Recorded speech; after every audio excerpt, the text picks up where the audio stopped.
buenas tardes a todos, los que están en línea, la persona que está aquí presente, bienvenidos a una nueva emisión de CPDNA en vivo. El día de hoy nos acompaña Nelson Julián Villamizar, el cual nos va a dar la conferencia Proclama una memoria cultural con capacidad. Sí, señor. Entonces, sin más preámbulos, le vamos a dar paso a Nelson para que nos brinde la conferencia. Muchísimas gracias, Nelson, por estar el día de hoy acá. No, Martín Felipe, muchas gracias a usted y a todo el equipo del Consejo Profesional de Arquitectura y particularmente a la Subdirección de Fomento y Comunicaciones para poder hacer realidad este espacio. Reciban todas y todos ustedes un muy fraterno saludo desde el corazón de la población de personas con discapacidad, extensivo a todo el Consejo y a toda la audiencia tan nutrida que frecuenta esta forma de comunicación de las nuevas tecnologías. Hoy vengo como siendo la excepción de la regla.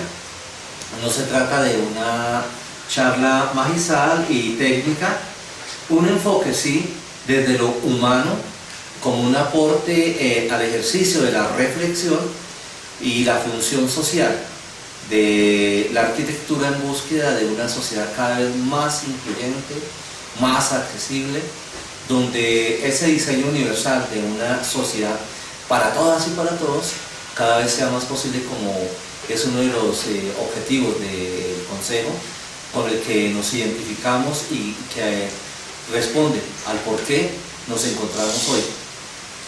La denominación de la proclama cultural o proclama una memoria cultural con capacidad es a partir de ese relacionamiento que tenemos absolutamente todos los seres humanos, más allá del color de la piel, el género, cualquier tendencia, cualquier creencia y cualquier condición social, económica o condición física en su interacción con el medio, requiere precisamente crear ese espacio, esa posibilidad de que todas y todos tengamos allí nuestros desarrollos. Y en ese sentido, la población de personas con discapacidad a través de la historia ha estado en permanente interacción.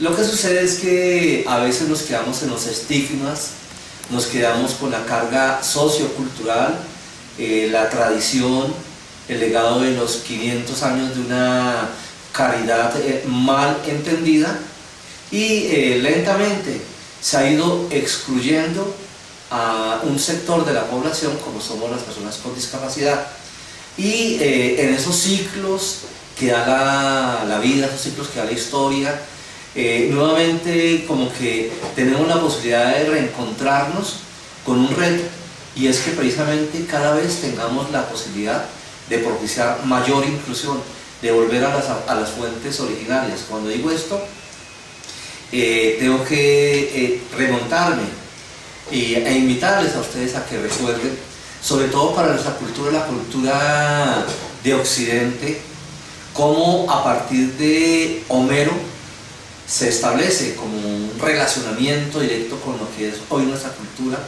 a partir de la Ilíada, la Odisea, a partir de esas narraciones que fueron construyendo esa estructura de lo que hoy es nuestra cultura, y cómo lo hizo, dice la mitología o tal vez los recuentos históricos más concienzudos, reafirman sí que efectivamente era un individuo ciego.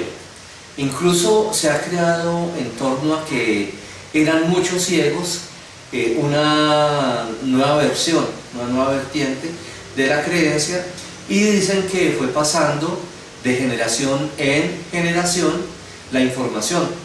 Además, no olvidemos que en la antigua Grecia existía una figura que podríamos decir lo que hoy es como un consejo, como una junta, como era el sitio donde la gente iba a buscar orientación, era el oráculo.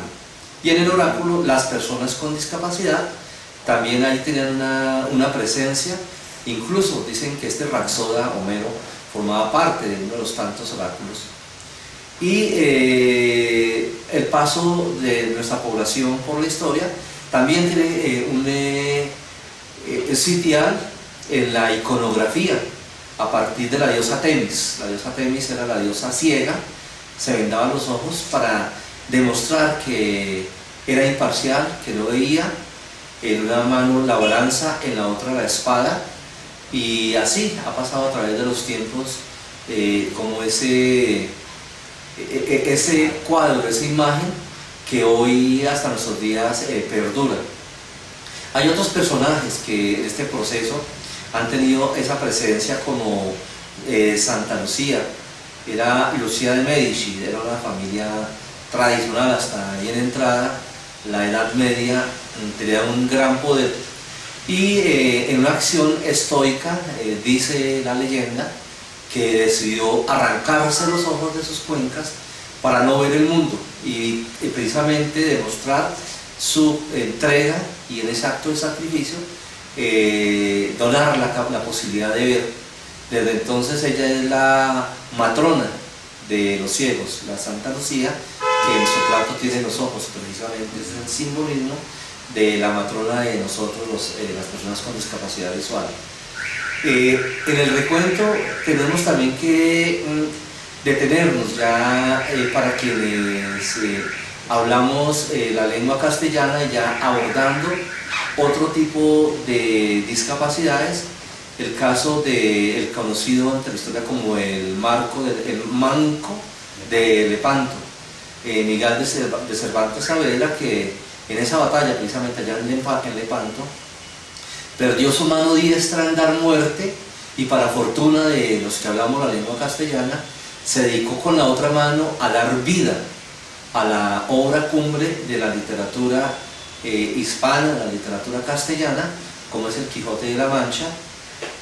También tenemos que, en el abordaje de otras discapacidades, detenernos en la experiencia muy interesante de Ludwig van Beethoven, que siendo ya sordo, porque fue perdiendo paulatinamente su capacidad auditiva, pero ya era plenamente sordo, cuando compuso la obra más excelsa, según así lo reconoció las Naciones Unidas en un ejercicio, en un concurso que hizo en el año 2004, y se estableció que la obra más completa de la musicografía, de la musicalidad de todo el universo a través de la historia, era la Novena Sinfonía, que ya cuando se presentó públicamente, Beethoven era completamente sordo, o sea, no pudo nunca disfrutar físicamente del ejercicio auditivo, pues en la partitura, en el ejercicio de composición, obviamente,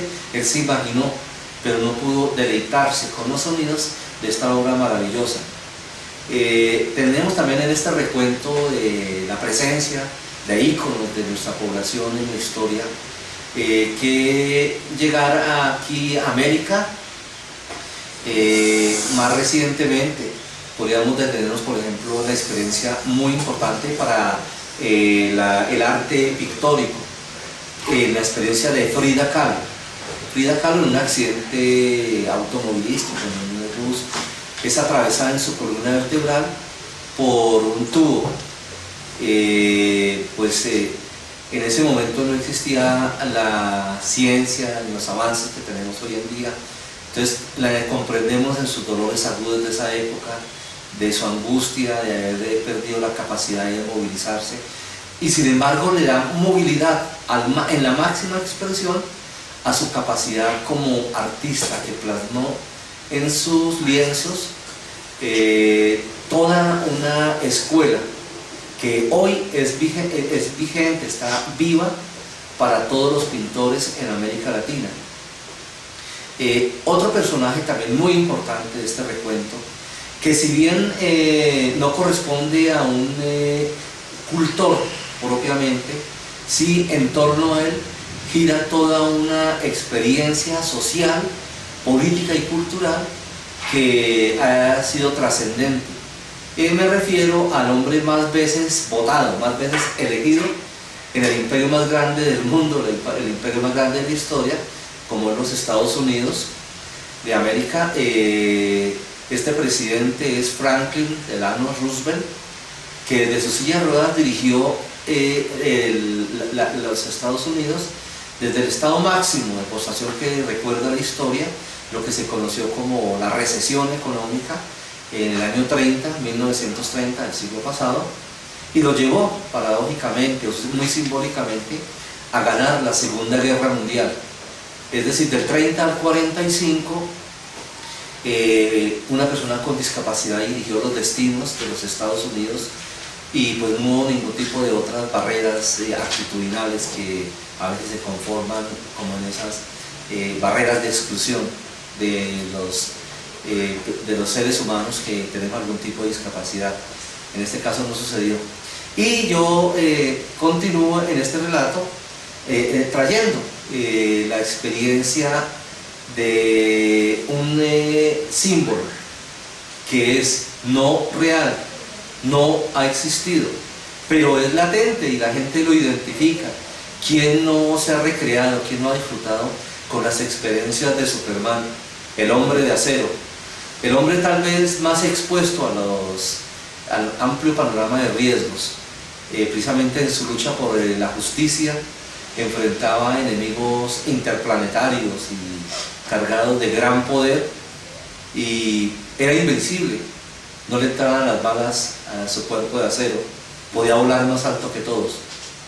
Para el celuloide, para el séptimo arte, el artista más reconocido y que como que reunía el perfil del patrón que establecieron a principios del siglo XX los autores originales de Superman. Entonces era un hombre musculoso, rubio, de ojos azules. Bueno, era como el ícono que podía representar o que representó el artista Christopher Lee.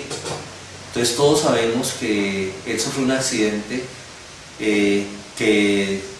absurdo, como todos los accidentes. Nadie tiene previsto sufrir un accidente, y cuando se presenta pues es algo inesperado y es absurdo regularmente. Y caer de un caballo, y que el hombre de acero, un hombre físico, culturista como lo era él, caer de un caballo y quedar cuadrapléjico producto de este accidente, pues no deja de ser una reflexión. Ahí nos retraemos diciendo que ni el hombre de acero está exento de adquirir una discapacidad. Finalizo esta primera parte de intervención recordando que en este momento, por fortuna para la ciencia, para la cosmología, para la matemática cuántica, para la física cuántica, todavía está vivo, por fortuna, el hombre más importante, de mayor dimensión científica después de Albert Einstein en el siglo XX y lo que va ocurrido de este siglo. Me refiero a Stephen Hawking. Todos ustedes deben saber que es una persona cuadraplégica, que no puede valerse por sí mismo, que habla a través de un computador, un sintetizador de voz, y sin embargo mueve las áreas más complejas de la ciencia universal. Y esta persona que tiene no solamente una, sino todas las discapacidades, por no poder hablar, por ver con mucha dificultad, no poder oír, no poder mover sus miembros superiores e inferiores. Sin embargo, demuestra que en ese recuento que hemos hecho hay una gran presencia, hay una latencia de la población con discapacidad y un espíritu permanente que se supera, que es la auténtica condición del ser humano. Muchas veces ese ser humano se ve excluido de los procesos más allá de su propia discapacidad, por la discapacidad que es creada en los entornos. Y en este caso, las barreras arquitectónicas se constituyen en uno de los principales focos de esa dificultad. El no tener la posibilidad de que la persona con discapacidad pueda acceder a los espacios en igualdad de condición como cualquier persona. Nuestro sueño es que en todo sitio donde se vendan, compren productos, bienes, servicios, donde se ofrezca presencia del Estado para atender los requerimientos, las necesidades de las personas para su desarrollo individual, para el desarrollo personal, sea accesible.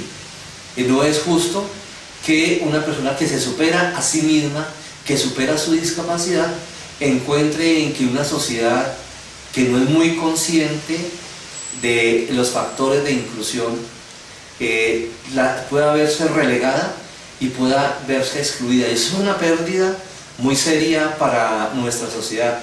¿Cuántas personas como estos 7 ejemplos que he relatado podrían aportar a nuestra sociedad hoy en día? ¿Cuántas de esas personas pueden estar excluidas de poder aportar porque no tenemos un diseño humano en el diseño urbano? Porque no tenemos el componente de accesibilidad en las construcciones, en las entradas a las universidades, a las empresas, a las fábricas, a las industrias, a las entidades de los gobiernos, y se pierde esa posibilidad de aportar al crecimiento, al desarrollo de nuestra sociedad. Yo quiero decirles que cuando una persona con discapacidad física, en el caso mío, cuando yo me estrello con una barrera física, arquitectónica, me duele en la piel y el músculo, es decir, en mis brazos, en mi cara cuando me estrello con un obstáculo, o en las rodillas cuando me estrello con los volardos. Me duele ahí, en la piel y el músculo. Pero cuando me estrello con una barrera actitudinal, una barrera de segregación, una barrera de exclusión, una barrera humana, el golpe es más profundo y el dolor me llega hasta el alma. Y esto sucede con la mayoría de las personas con discapacidad, que en una sociedad que a través de los tiempos ha sido tradicionalmente, muy lamentablemente, exclusionista.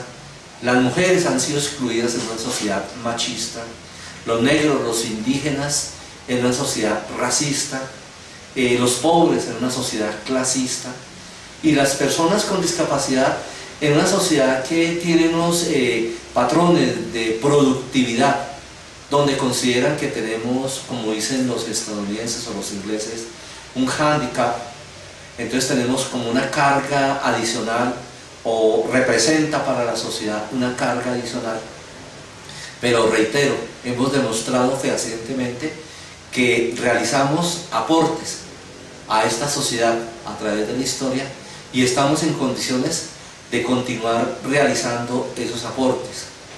En este punto también tengo que decirles que más importante que poder tener acceso a un espacio físico, de poder entrar a un colegio físicamente o a una universidad, a instalaciones de la academia, para nosotros es más importante la oportunidad.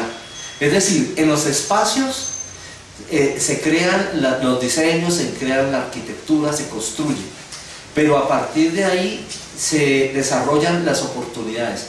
Es decir, cuando hablamos de accesibilidad tenemos dos componentes. Uno, el estrictamente arquitectónico, que habla de cómo está construido, si tiene rampa o tiene escaleras, si el baño tiene la puerta angosta o la tiene ancha, pensando en que pueden haber personas en silla de ruedas que requieren moverse y que requieren un espacio específico en ese baño, por dar un solo ejemplo.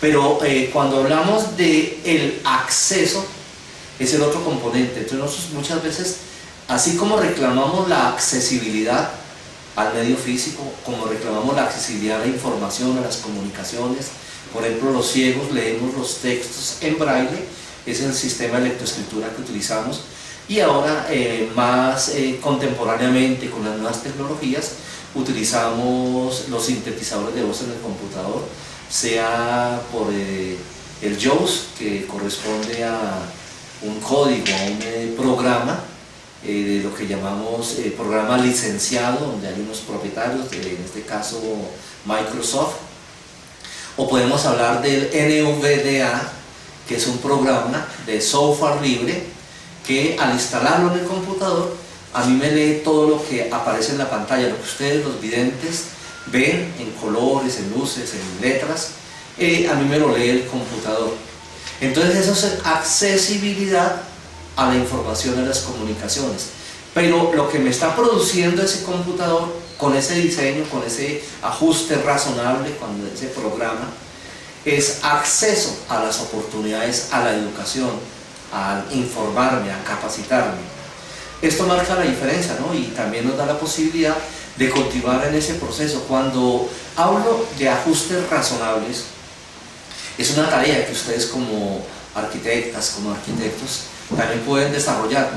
Seguramente tumbar, permítame el término, no sé si es el correcto, pero tumbar una construcción, un edificio, para volverlo a reconstruir para que sea accesible, sería muy costoso, pero si hacemos los ajustes correspondientes, si hacemos los diseños como que la reconstrucción o la adaptación, puede ser fácil. Y lo que esperamos es que ya lo que está construido ya está ahí, pero buscamos que en la nueva sociedad, en las nuevas construcciones, ese componente de accesibilidad sea cada vez más frecuente, que en el pénsul, en el currículum de las universidades a los arquitectos del futuro, del presente mejor, y cada vez se incluya más el componente de diseños accesibles, porque pensamos, y lo dije al principio, que en el diseño urbano debe prevalecer el diseño humano, entendiendo que cuando hay una barrera arquitectónica, allí subyace una barrera invisible, una barrera de exclusión. Y hoy en estos minutos estamos compartiendo y generando, ojalá, una reflexión para que en su quehacer, en su cotidianidad, como arquitectos, como ingenieros civiles, como diseñadores de estas sociedades de la estructura o la infraestructura, ustedes aporten para la supresión de esas barreras arquitectónicas y tengan la absoluta seguridad que así ustedes van a estar también colaborando, aportando a la supresión de las barreras sociales y de las barreras culturales. Y así, entre todas y todos, continuaremos construyendo una sociedad cada vez más accesible, cada vez más incluyente y cada vez más enriquecida, porque ya lo comenté, cuando yo o mi comunidad tiene la posibilidad de aportar al constructo de esta sociedad, estamos enriqueciéndola, así como la han enriquecido los negros, los indígenas, las mujeres, los pobres en su proceso de evolución, que han escalado posiciones y han llegado a dirigir hasta nuestro país. Recordamos al presidente Marco Fidel Suárez y a otras personas que, superando su situación de postración económica, social o cultural, han dirigido los destinos de nuestra patria. Y en este caso, como también lo demostró Franklin Delano Roosevelt, dirigiendo los destinos de la humanidad, aportando a la reflexión general de qué es el auténtico ser humano. Yo finalizo diciéndoles que nosotros, al igual que ustedes, somos seres humanos, eso es evidente, pero cuando tenemos que parapetearnos detrás de los derechos, detrás de los códigos y promulgar, propiciar leyes, convertirnos en paladines de la justicia para defender esos derechos, como que es que la realidad es que la sociedad no reconoce mucho esos derechos. Nosotros, al igual que ustedes, somos seres que soñamos con una sociedad cada vez más incluyente. Al igual que ustedes, tenemos la capacidad para aportar a esa sociedad. Tenemos, al igual que ustedes, la posibilidad de soñar con el éxito, y al reconocer esa capacidad en nosotros, tenemos la posibilidad de visibilizarnos. Y al igual que ustedes, soñamos con el amor. Creemos que el amor es la fuerza más poderosa que mueve a la humanidad, y cuando un arquitecto, cuando una arquitecta elabora, formula un diseño y lo hace con amor, pensando en todas las personas, sin dejar por fuera ninguna, está poniendo en práctica ese mandato de ama a tus semejantes como a ti mismo. Y entonces, al igual que ustedes, decimos que también soñamos con la posibilidad de construir una sociedad más justa, con más y mejores oportunidades para todas y para todos. Y por eso hoy tengo que agradecer, reitero, esta oportunidad de poderme encontrar con ustedes a través de esta forma virtual, a través de esta videoconferencia, de esta expresión online, y así poder aportar en alguna medida, que deseo así haya sido, una reflexión para que en sus componentes y en su profesión siempre tengan en cuenta a la población de personas con discapacidad. Y así, si los tienen en cuenta, van a tener en cuenta a los adultos mayores, a las mujeres que durante 9 meses, que dura la gestación de un nuevo ser humano, adquieren una discapacidad. Aquellas personas que circunstancialmente, porque montaron en unos patines o se cayeron de una bicicleta, se fracturaron y durante unos meses tienen que ayudarse a andar con muletas. Y van a pensar en muchos otros seres que tienen la posibilidad de disfrutar de la ciudad, de disfrutar de las construcciones y de disfrutar del hecho de estar vivos en plenitud de condiciones sin que ninguna barrera ni actitudinal, ni mucho menos física, pueda obstaculizar su proceso de desarrollo como ser humano. Muchísimas gracias. Me han informado que si hay la posibilidad de responder preguntas, no sé, Martín Felipe, si hay esa opción. Sí, señor, estoy viendo acá, a ver si alguien tiene preguntas por el chat de YouTube, pero en el momento no han escrito. Podemos adquirir un compromiso, cualquier tipo de inquietud, cualquier pregunta, la pueden formular a través del correo de ustedes. Sí, las pueden formular a través de comunicaciones@cpnaa.gov.co o a través de info@cpnaa.gov.co. Nosotros se las enviamos a Nelson para darle trámite a la pregunta. Y con todo amor yo estaré respondiéndoles. Entonces nos seguiremos encontrando por ahí en los caminos cada vez que se encuentre con una persona con discapacidad. Ojalá recuerden estos minutos de reflexión y tengamos la posibilidad de seguir diseñando esta sociedad mejor para todas y para todos, reiterando que sobre el diseño urbano debe prevalecer el diseño humano, y que si hablamos de un plan de ordenamiento territorial, tenemos que empezar por iniciar un plan de ordenamiento social. Y gracias a la labor que realiza el Consejo Profesional de Arquitectura y la Subdirección de Fomento y Comunicaciones, eso es más posible, cada vez es más fácil. Dios les bendiga y muchísimas gracias. Hasta una próxima ocasión.